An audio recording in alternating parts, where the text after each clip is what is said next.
Olá, este é o programa Por que Cultura? Eu tenho aqui uma convidada muito especial que vai falar sobre arte urbana, vai falar sobre produção cultural, produção executiva, sobre documentário. Ela Vieira. Obrigada, Ela, por você estar aqui com a gente, contando um pouquinho, vai contar um pouquinho da sua trajetória. Obrigada a você pelo convite.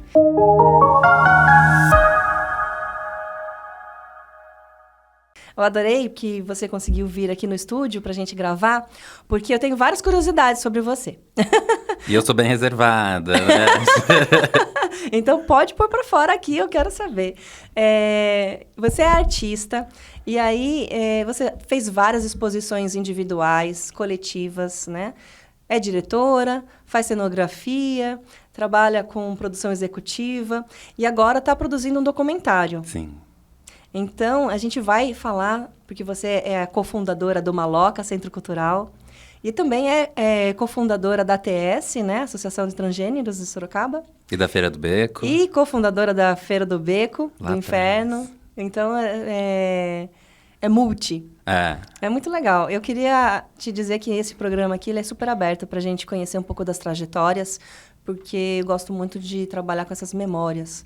E acho que elas são tão importantes para a história de Sorocaba, elas precisam ficar registradas, né?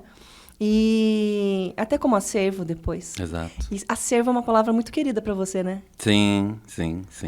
Então, como que você começou a buscar a se aprimorar na questão artística mesmo, né? Fala um pouquinho, assim, não sei se começou lá na infância. Eu sempre fui de uma família muito pobre. Então, minha mãe solo, 2 crianças, eu e minha irmã. Então, desde cedo, minha mãe se vê sozinha na cidade e sobrevivendo, né? Cuidando de 2 crianças. Eu não sei se você tem noção, mas na cidade tem vários espaços que acolhem, recebem crianças que ou para não ficar na rua, ou para ter alguma outra atividade complementar, ou para... a mãe vai trabalhar, fica aqui. Contraturno. Eu fiquei em alguns desses projetos. Um deles era o projeto Centro Cultural Quilombinho. Então, eu fui uma criança que participou do Quilombinho.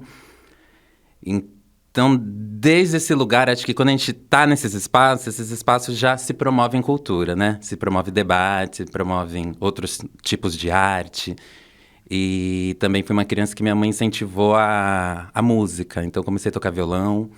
Depois eu fui para a Fundec, estudei violino, percussão, piano, flauta. Logo depois já estava tocando em orquestra. Então, minha infância inteira teve esse paralelo da música muito forte e outras artes. Quando eu fiz 18, eu entendi que talvez não fosse a música que eu queria, né? Como carro-chefe do que eu fosse levar para frente. E me entendi muito nesse lugar das artes plásticas. Eu gosto de chamar de artes plásticas que é para ampliar o debate, né? Para a gente incluir mais pessoas dentro disso. Mas é isso. Acho que desde criança tive muitos livros, muitos papéis, muitos canetinhas de cera. Colocou a criatividade.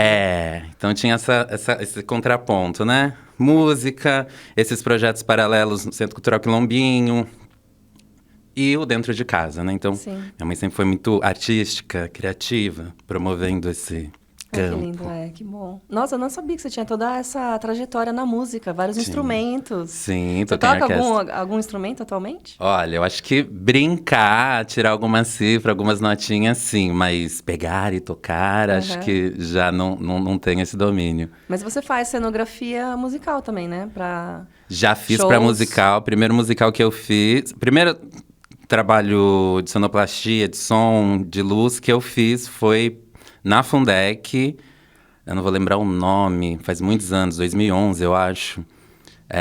E trabalhei com a Flávia Aguilera, né? Foi a primeira vez que eu já conhecia a Flávia Aguilera, uma adolescente que já sabia quem era a Flávia Aguilera.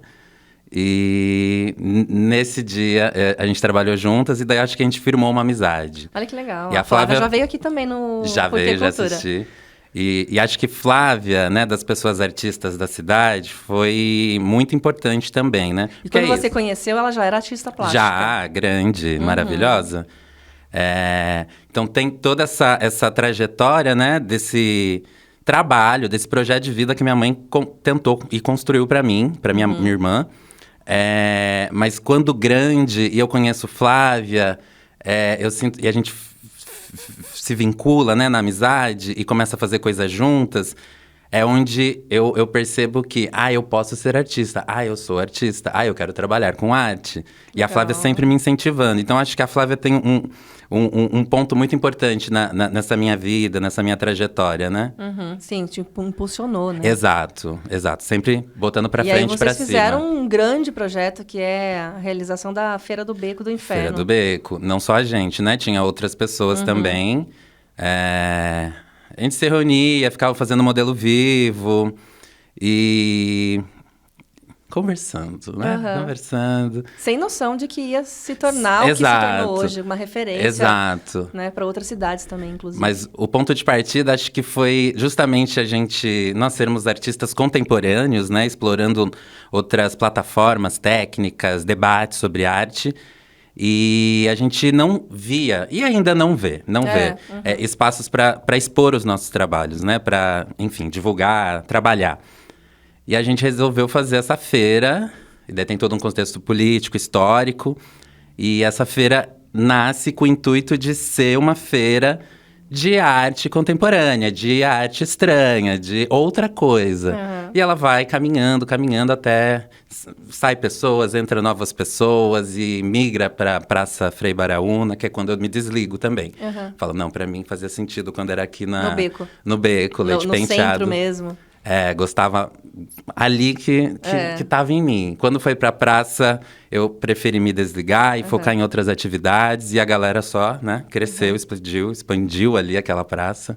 E é isso. Muito legal, bacana. Agora, eu acompanhei desde o início a movimentação do pessoal pela recuperação da capela João de Camargo. Porque eu fiz, acho que foi até exclusivo do Portal Porquê, a primeira reportagem, né, quando tiveram as chuvas e caiu lá a parte do muro, fez um estrago enorme, né? E daí começou uma mobilização muito grande que começou isso em janeiro. Continua. E continua forte, né? Tem várias pessoas aí que continuam nessas frentes pela recuperação e preservação da capela.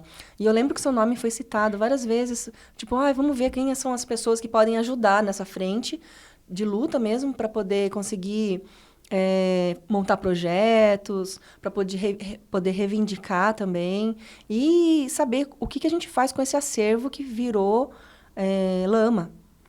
Né? Foi uma judiação que correu tudo, o acervo do João de Camargo todo na lama.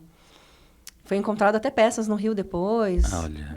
E aí, assim, muitos voluntários, muitas pessoas no desespero querendo ajudar mesmo, com certeza, ali, com toda a boa ação foi bem-vinda ali, né? Mas é acervo histórico que a gente não tem conhecimento de como cuidar, né? Devidamente, assim, porque existem tipos diferentes de peças que exigem diferentes cuidados. Então, eu lembro que seu nome foi citado por conta disso. E você estava em Porto Ferreira, não era? Estava em Porto Ferreira, interior de São Paulo, trabalhando no Museu Pedagógico Histórico... Daí tem mais nomes, é um nome bem comprido. De Porto Ferreira. E você foi contratada para quê? Qual trabalho? Eles estavam construindo uma reserva técnica para onde o acervo ia ficar. E eles têm sei lá, uns 10 mil itens de acervo. Olha. Que precisavam de cuidado especial, né? De catalogação, tava tudo meio a Deus dará.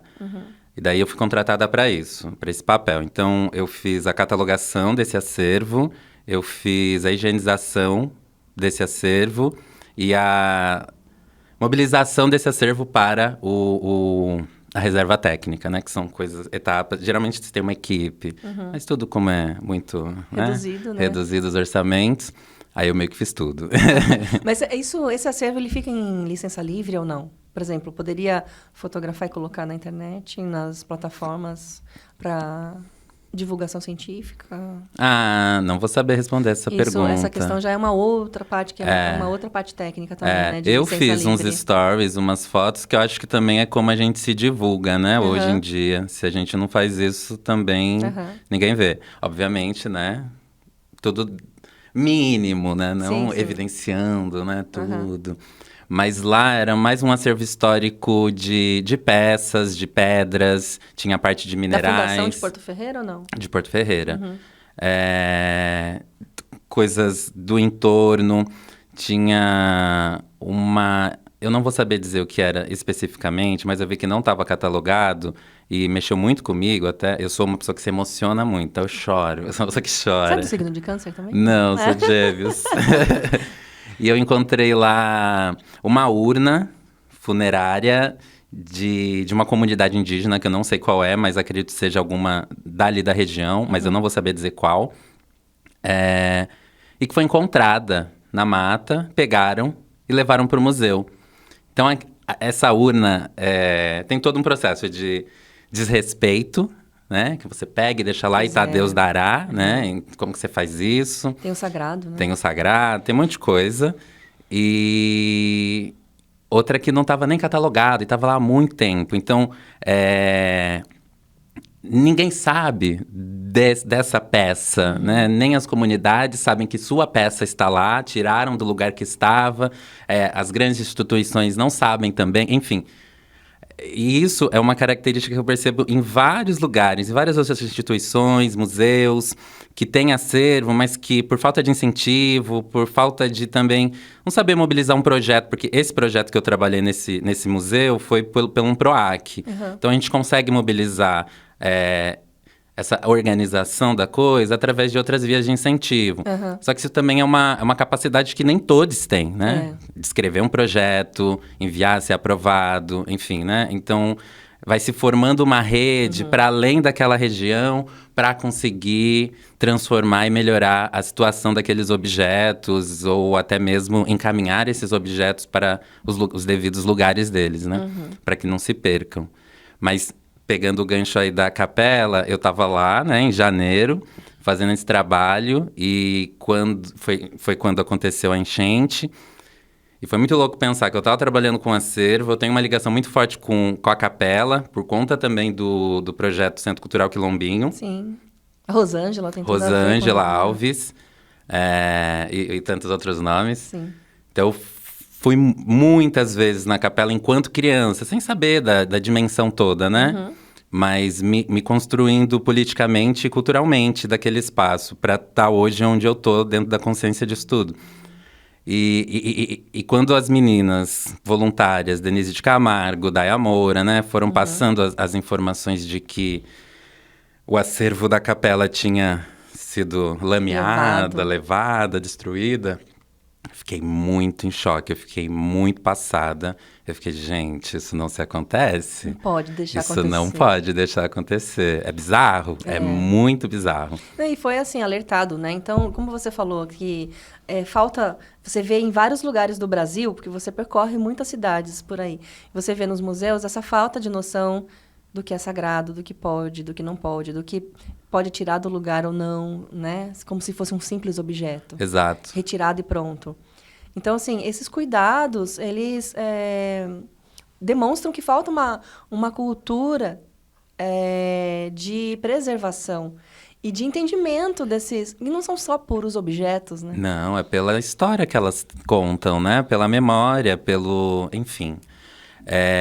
E se tratando da capela, a capela ela não é uma instituição museóloga, né, que cuida do seu acervo, não tem esse tato. E isso não é nem bom nem ruim, isso é um dado, isso está dado. Enfim, fato. São outras profissões que estão ali gerindo aquele espaço. Não tem um museólogo ali gerindo aquele espaço junto com a equipe. E daí, quando a gente está falando que ali tem um material de acervo muito grande, rico, de Sorocaba, e do Brasil todo, e fora do Brasil, porque João de Camargo recebia muitos presentes, né? A gente vê uma déficit aí, né? Opa, como que esse espaço não tem uma pessoa cuidando especificamente desse acervo? Até que vem, né, uma catástrofe natural ali, causada por nós mesmos também.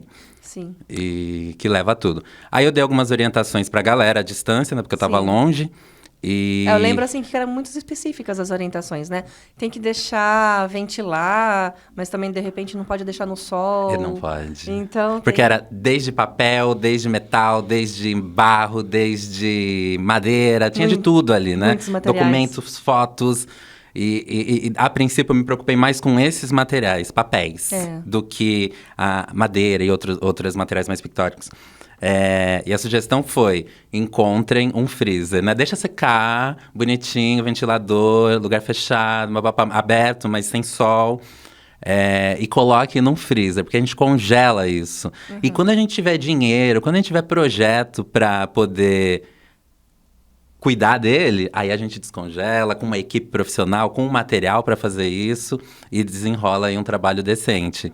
Mas a princípio, vamos limpar? Não limpa, né? Molhado, vai tirar a tinta, no vai máximo, tirar a um textura. pincelzinho muito... mas se não congela. Congela, mas não tiveram um freezer para congelar. E as coisas vão acontecendo assim, né? Aqui não é o único lugar que acontece isso. No Brasil teve dois, que eu me lembre agora, 2 museus que pegaram fogo. Sim. O Museu da Língua Portuguesa, o Museu Nacional, no Rio de Janeiro. Né? Então, absurdo que também. Tá com o manto Tupinambá agora. Sim. E tá uma discussãozíssima, né? E sabe que essa discussão de museus é muito bacana, porque os acervos... existe um movimento também, eu acho que é um movimento ainda pequeno, mas que eu já vi, de tirar alguns acervos dos museus por serem considerados violentos, de reproduzir uma violência. Então, existe também essa discussão dos povos originários e de povos em situações que foram situações de escravização, né? E desses museus não recontarem uma história de violência para não ferir de novo a história desses povos. Existe uma discussão assim também. Mas é interessante, né? É sempre importante ter os profissionais adequados, porque vão compreender de que forma tratar melhor seus acervos, né? Isso que você falou é interessante, porque eu estava recentemente lá no Rio de Janeiro e tem uma amiga bem próxima lá que trabalha no Museu Nacional. E ela estava contando as histórias do manto e todo o debate político interno que ainda não explodiu pra gente. Mas, enfim, o meu comentário aqui não vai ser sobre sou a favor, sou contra. É mais uma advogada da diaba, assim, pra gente refletir questões, que a gente conseguiu resgatar um manto. Ainda tem outros mantos lá onde está, né? Fora do Brasil. E esse manto tá tendo uma discussão são muitos povos indígenas, mas são muitas comunidades tupinambás. A gente não sabe qual comunidade tupinambá é, entre grandes aspas, dono desse manto. Então não tem como eu pegar esse manto e entregar para você. E se o outro falar que é dele, se o outro... Enfim, né? A gente não consegue ainda saber de quem é, de qual de para onde poderia ir. O grande lance o museu está com esse manto. O museu já pegou fogo. Está nesse processo ainda de reconstrução de tudo, né? Num lugar aí muito frágil, mas está com ele. Muitos milhões estão sendo investidos na preservação do manto, nesse processo de tirar bactérias, enfim, tudo isso, né? Não vou nem saber dizer tudo, mas, enfim, essa coisa mais técnica.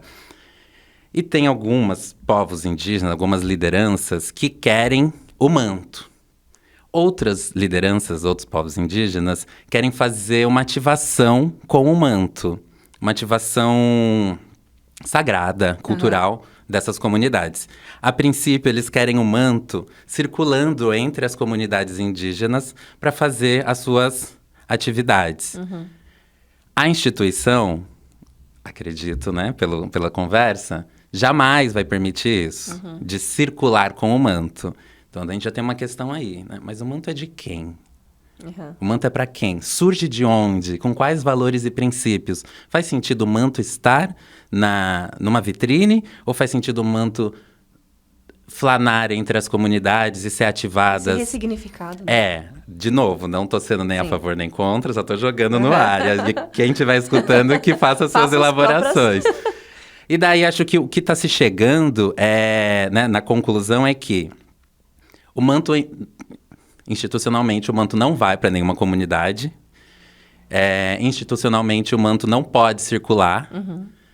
mas estão estudando uma maneira de comunidades que estão, né, interessadas a fazer essa ativação num espaço do próprio museu, acredito, com o manto numa vitrine, e essa ativação ela é com fumaça, então a instituição tem medo da fumaça, não tem fogo, mas tem medo da fumaça, vai prejudicar o manto, e daí outra questão. Mas se o manto não é, entre aspas, da instituição, e sim dos povos originários, dos povos indígenas, se eles estão querendo ativar, pode ou não pode ativar?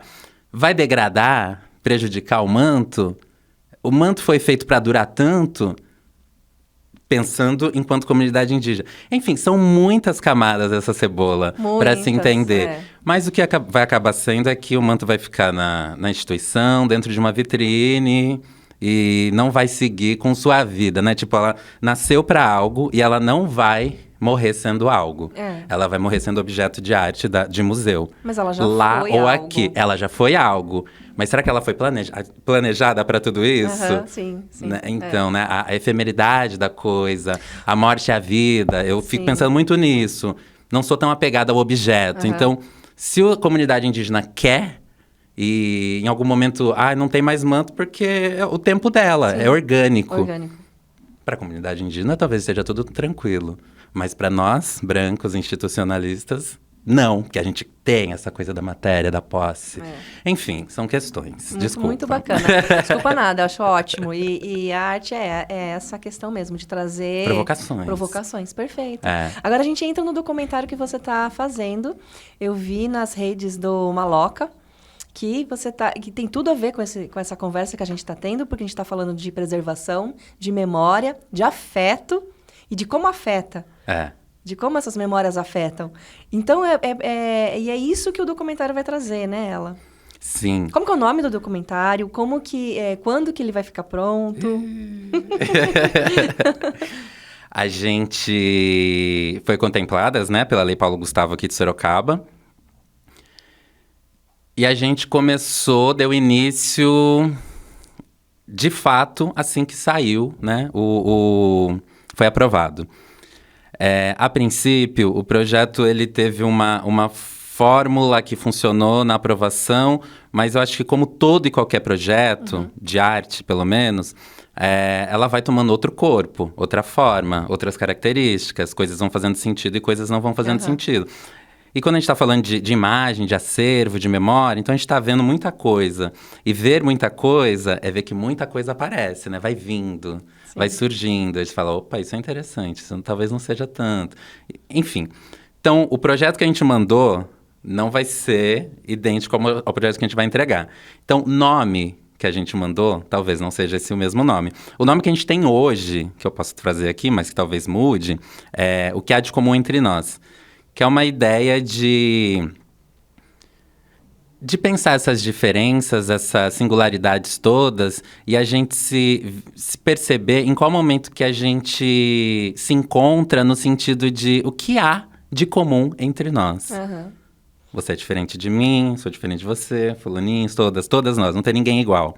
Mas o que há de comum entre nós? O que a gente se esbarra? O que a gente se conversa? Né? O que a gente move? Exato. Então, vai por esse lugar, vai por esse lado.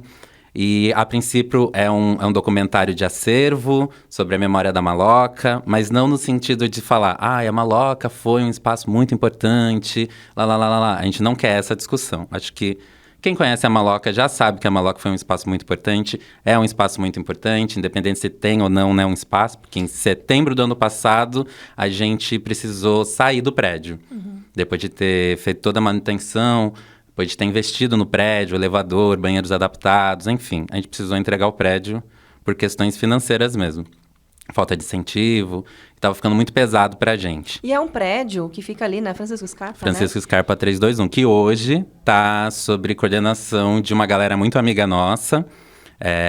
Rafael, do Lobotomia, que agora está rolando também o Lobofest, também pelo Lei Paulo Gustavo, enfim, né? Mas é uma propriedade privada? É uma propriedade privada, ela foi da Ferroviária Sorocabana. Ela foi um prédio construído para ser sede da banda dos funcionários da Ferroviária. Então ela nasce a com esse... A primeira banda, não? Não, na primeira não, né? Eu não vou saber se é a primeira, se teve alguma outra. Eu tava pensando agora, porque no acervo que eu vi na Capela, tinha também uma banda ali, que era uma das... Não era a banda do João de Camargo, essa? Era a banda do João de Camargo, diferente.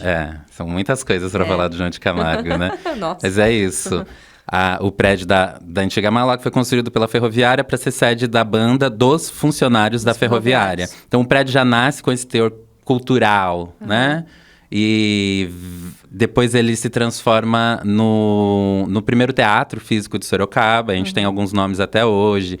O Gil Camargo, Janice Vieira, enfim, não vou citar todos porque também, né? Senão não vou lembrar e vou esquecer de alguém.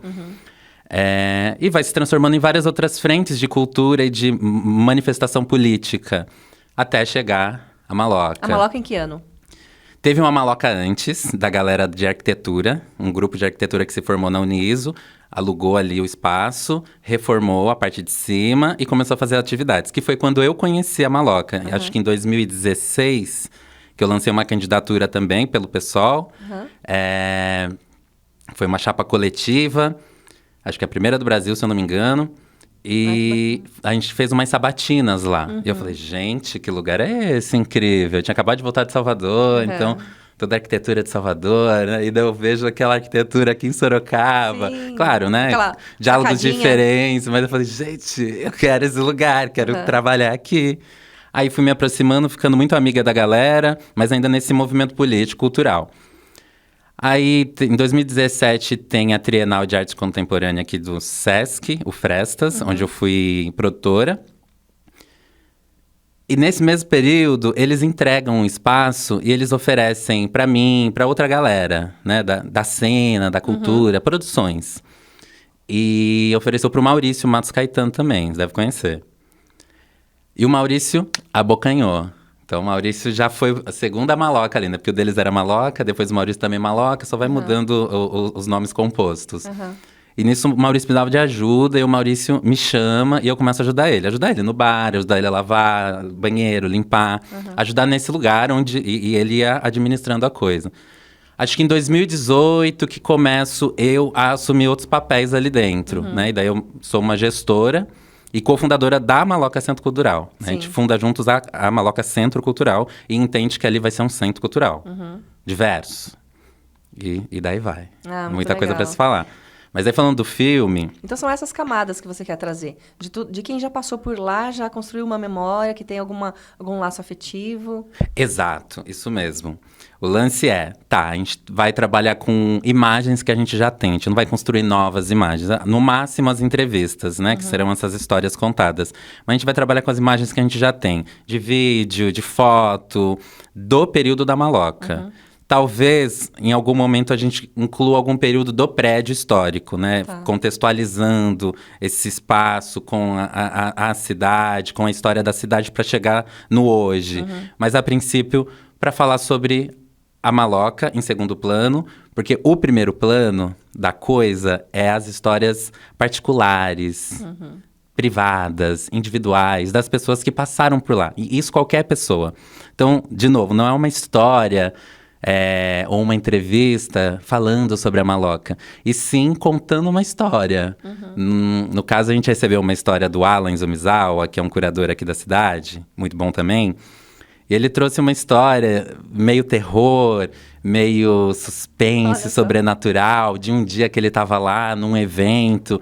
Ele vai contando e construindo assim de uma maneira que você fica... Uou! Que legal! Então, é isso que eu quero. Bacana. Então, eu quero histórias engraçadas, de terror, de treta, de conflito. Histórias, porque eu acho que todo mundo gosta de uma boa história. E ele te mandou essa história por meio dessa divulgação que você está fazendo nas redes. Para as pessoas realmente enviarem as histórias, né? Isso. Então, quem quiser enviar as histórias que envolve o Maloca, Centro Cultural, te aciona Manda lá uma mensagem, perfil, né? A gente já responde. @Maloca. @Maloca Centro Cultural.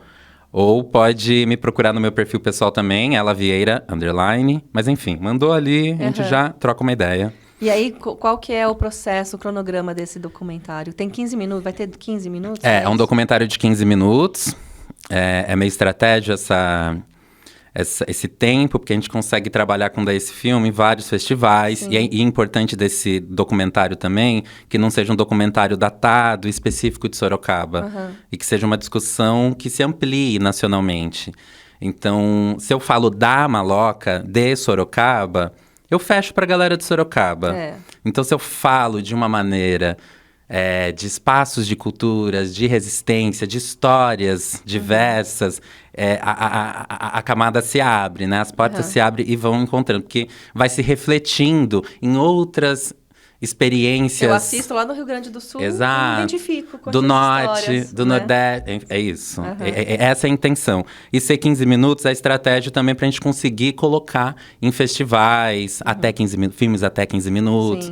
E também não sobrecarrega ninguém, né? Acho que é também um posicionamento maduro eu saber que eu não sou nenhuma diretora de cinema fodástica. Eu sou muito do experimento, do ateliê da coisa. Para Hélio Oiticica, museu é mundo. E para Ela Vieira, o ateliê é mundo. Então, eu gosto do experimentar. E eu gosto das pessoas que estão próximas, trabalhando, também experimentem. E acho que a Maloca é um pouco disso.